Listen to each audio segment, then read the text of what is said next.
Ano-ano nga ba yung mga valid ID na tinatanggap para sa NBI Clearance mo?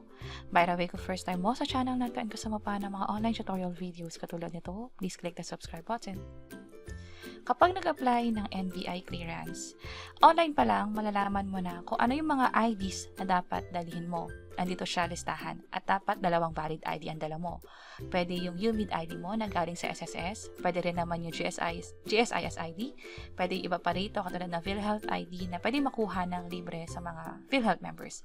Voters ID, Certificate of Registration, TIN ID from BIR, tinatanggap din iyan. PRC license also allowed din yan at yung iba pang nasa listahan dito. Para sa mga wala pang valid ID o yung mga first time job seekers, birth certificate tinatanggap din ng NBI. Ito yung sa PSA kung saan online lang pwede na makakuha ng birth certificate. Meron kaming ginawang step-by-step tutorial guide paano makakuha nito. Yung iba pang ID pwede rin, school ID katulad nito, dapat may dala rin kayong registration card.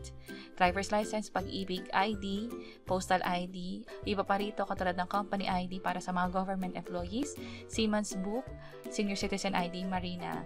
Ito yung tinatanggap sa NBI Clearance mismo. At tandaan na katulad ng sabi natin kanina, dalawang valid ID ang dapat ang dala ninyo. Para sa mga first time job seekers, may additional requirement hindi lang ID.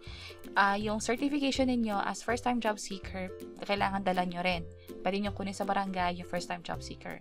Ito yung halimbawa niyan. Dapat kumpleto yung pangalan ninyo, tamang spelling, nag-match sa valid ID. Meron pa rito na dapat malinaw nakalagay na qualified kayo sa First Time Job Seekers Act of 2019. Nakalagay dito kung hanggang kailan valid yung barangay certification ninyo. Dapat may pirma at dapat may logo ng barangay sa bandang taas para valid yung barangay certification ninyo. At yun yung valid ID na tinatanggap para sa NBI Clearance. At kapag meron na kayo ng requirements, pwede na kayong mamili ng branch na pupuntahan ninyo para nga naman i-claim na yung NBI Clearance. And then, dun sa branch, mamili ng time at malalaman na rin kung magkano yung dapat na bayad.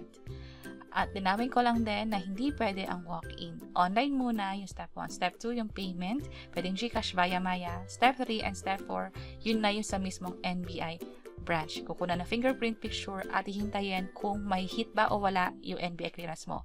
Pwede ito makuha agad kung walang hit yung record mo. At para sa step-by-step guide, paano nga ba mag-register sa NBI Online? Also, paano na rin magbayad? Also, sa mga first-time job seekers, meron kami sa page or channel namin. Pwede nyo na rin i-check yung mga link to that video tutorial na nasa bandang baba. Sana makatulong. See you sa mga next videos.